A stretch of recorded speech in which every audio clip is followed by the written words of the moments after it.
Hi, எல்லோரும் எப்படி இருக்கீங்க? இது வந்து தேர்ஸ்டே மார்னிங்.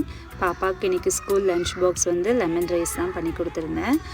எங்களுக்கு வந்து வறுத்தரைச்சி குருமா குழம்பு பண்ணியிருந்தேன். அதுவும் காலையிலேயே பண்ணிட்டேன். அவளுக்கு பாப்பாவுக்கு தோசையோடு சேர்த்து ஊட்டி விட்டுட்டு சாப்பிட்ருவா.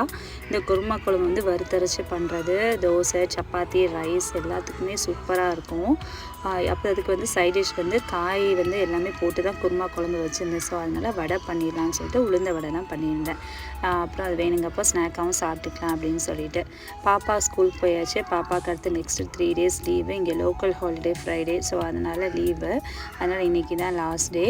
வந்ததும் கொஞ்சம் ஹோம்ஒர்க் இருக்கும், ஸோ அதெல்லாம் பண்ணுவாள். பண்ணதுக்கப்புறமா அவள் வந்து பீஸா வேணும் அப்படின்னு கேட்டிருந்தா. ரொம்ப நாளாக கேட்டுட்டு இருந்தா. இப்போ தான் மேடம் பீஸா வந்து கொஞ்சம் லைட்டாக சாப்பிட ஆரம்பிச்சிருக்காங்க. தம்பி அதுவும் சாப்பிட மாட்டான். சரி அவள் கேட்டுகிட்டே இருந்தாளேன்னு சொல்லிட்டு வாங்கியிருந்தோம். ஈவினிங் வந்து டின்னர் வந்து அதெல்லாம் சாப்பிட்ருந்தோம். நாளைக்கு வீடியோவில் பார்க்கலாம் ஃப்ரெண்ட்ஸ். பாய்.